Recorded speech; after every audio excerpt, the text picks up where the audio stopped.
je vais vous parler un peu de ce que je fais, ce qui m'inspire, ce qui justifie le fait que je suis sur ce podium aujourd'hui. Construisons l'avenir, pour moi, c'est une démarche qui peut partir des espaces d'innovation. Donc, je vais un peu entrer dans les détails dans mes propos pour expliquer ce que c'est qu'un espace d'innovation et comment cela peut contribuer au fait à pouvoir construire demain ou réinventer demain. Cela commence d'abord par l'observation de nos problèmes d'aujourd'hui. Les problèmes qui minent aujourd'hui le monde sont pour la plupart les problèmes sur le réchauffement climatique, les problèmes d'éducation, les problèmes environnementaux. 65 millions d'Africains n'ont pas d'électricité.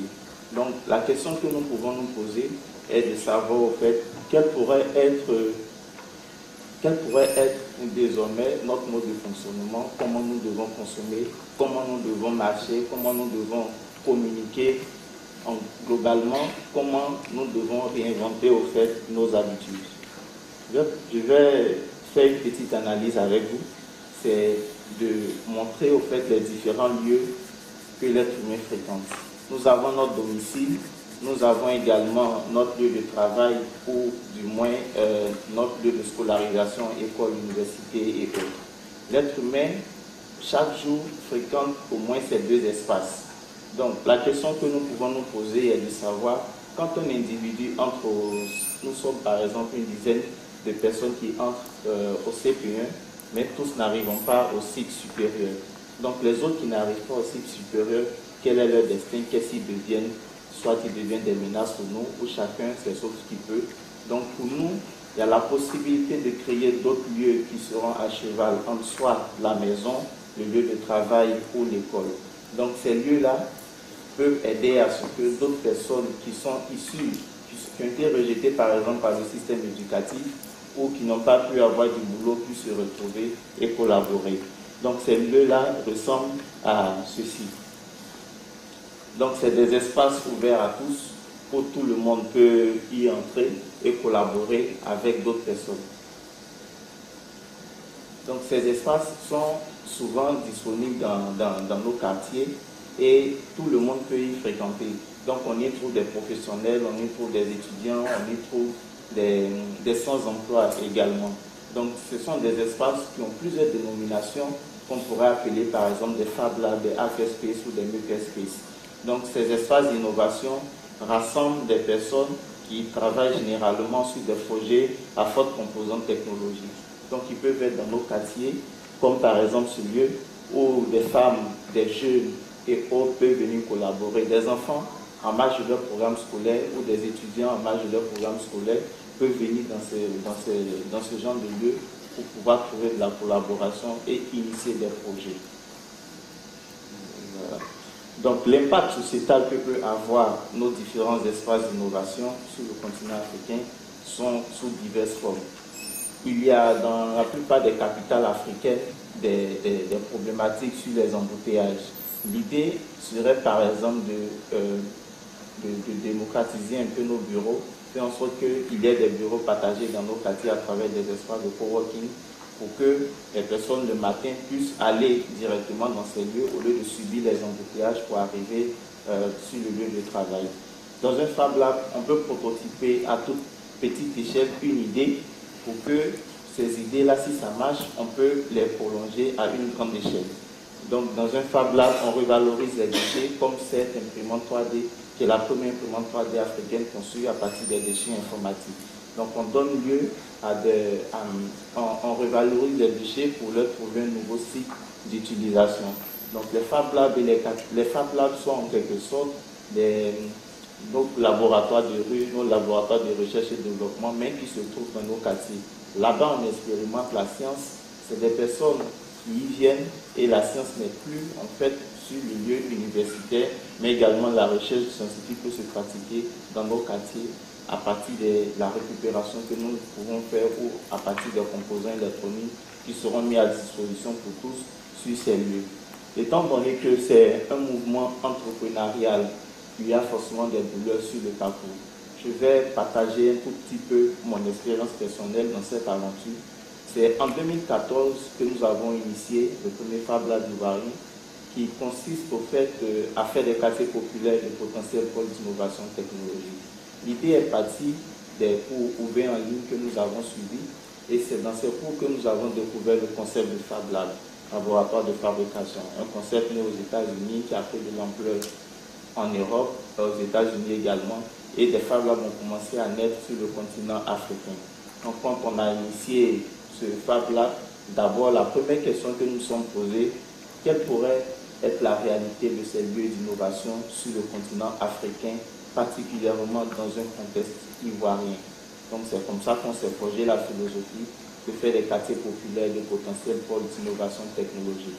Parce que l'idée pour nous, c'est de contribuer à réduire les disparités entre les populations vis-à-vis de ceux qui ont facilement accès à l'outil numérique et ceux qui n'en ont pas. Pourquoi? Parce que la plupart de nos villes africaines, il existe des quartiers, on va dire, résidentiels, et aux alentours, on trouve également des quartiers populaires qui ont des caractéristiques assez particulières. La commune populaire d'Abobo, d'où je viens, est une commune qui est de notoriété publique, à très mauvaise réputation, grand banditisme, incivisme, niveau de pauvreté assez élevé. Donc, comment faire pour que désormais on puisse faire disparaître ces phénomènes de grand banditisme? Donc, c'est comme ça que nous avons ouvert un espace ouvert à tous. Dans ma cour familiale, avec l'accord de ma famille, sur la terrasse, on a initié notre laboratoire de rue et nous formons les enfants à la robotique, à l'électronique, au code informatique. On conduit des projets d'innovation sociale pour des organisations. Nous développons des applications pour des entreprises. L'idée pour nous, c'est de montrer un modèle de développement qui part de ces quartiers populaires-là, montrer qu'il y a de l'intelligence, mais pas que du grand banditisme. Nous avons voulu juste reconvertir ces difficultés qui nous font face en des opportunités d'affaires. Donc, ce qui justifie au fait la présence de notre espace dans cette commune populaire d'Abobo. Mais, comme le montre cette image, le parcours est difficile. Nous vivons dans un environnement assez atypique. J'étais en entreprise quand nous avons initié ce projet. Mon employeur m'approchait pour me demander au fait quelles sont les manières, quelle est la vision que j'ai pour procéder à une transformation interne pour le développement de l'entreprise. Donc je lui ai fait part de pas mal de propositions et je lui ai effectivement dit que toute entreprise aujourd'hui qui naît ne doit pas se renfermer dans son cœur de métier, mais doit pouvoir créer d'autres pôles de compétitivité. Donc c'est comme ça que j'ai exposé cette idée de pouvoir ouvrir l'entreprise vers l'extérieur à travers des espaces d'innovation comme les autres que nous avons créés. Donc l'accord de principe a été donné, mais ma grande surprise fut que je suis arrêté par la police scientifique sur le lieu du travail. Et après, je me rends compte que c'est une plainte qui a été déposée contre moi pour concurrence déloyale. Effrayé, j'ai compris que la démarche entrepreneuriale que j'ai entamée était mal comprise par mon ex-employeur. Donc c'est là que, au fait, a commencé, c'est comme ça que j'ai quitté le monde de l'entreprise douloureusement pour pleinement m'engager à l'entrepreneuriat social. Le parcours n'est pas facile.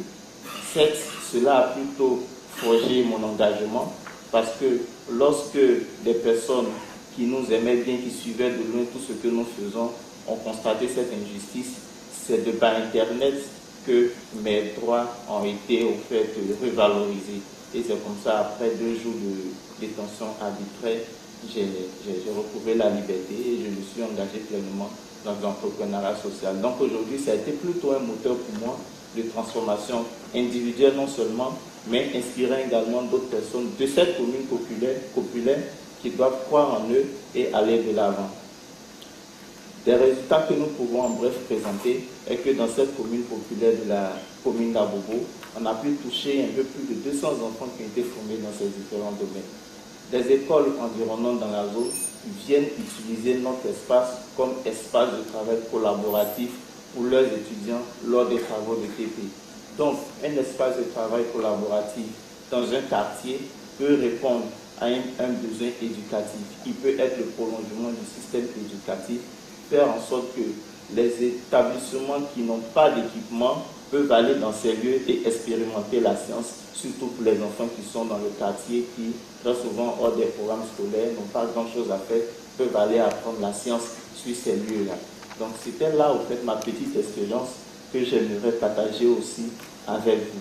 Mais évidemment, ma vision est que l'Afrique est le laboratoire de recherche et de développement de demain. Parce que les espaces d'innovation peuvent jouer à ce niveau un très grand rôle. La Côte d'Ivoire, par exemple, est un pays agricole où dans diverses régions, on trouve des zones de production, par exemple, du cacao. Si nous y installons un Fab Lab, ce Fab Lab aura pour vocation de résoudre des problèmes des agriculteurs. Des solutions pour que les agriculteurs ne puissent plus être en train d'utiliser, par exemple, la machette.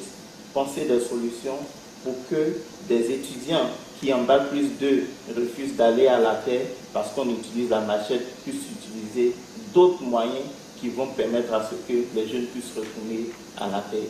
Et là, ces initiatives peuvent se faire dans les Fab Labs parce que là-bas, on y trouve de l'intelligence, ça révèle des talents, on trouve des associés pour créer ensemble des projets. Je sais que l'histoire nous a longtemps démontré que la plupart des savants qui naissent un peu avant 40 ans ou un peu après. Donc ils sont très jeunes et ils inventent. Et de plus, si l'Afrique est le continent le plus jeune de demain, moi je crois pertinemment que le prochain Einstein est un Africain. La plus grosse thèse, la plus grosse question qu'il va falloir résoudre, c'est de savoir d'où viendra-t-il, comment le trouver, mais en créant les espaces d'innovation sociale que sont les laboratoires de fabrication peuvent contribuer à trouver ce prochain Einstein africain pour que l'Afrique représente valablement son continent et faire en sorte que ce Einstein puisse changer l'avenir de l'Afrique pour plusieurs siècles. Je vous remercie.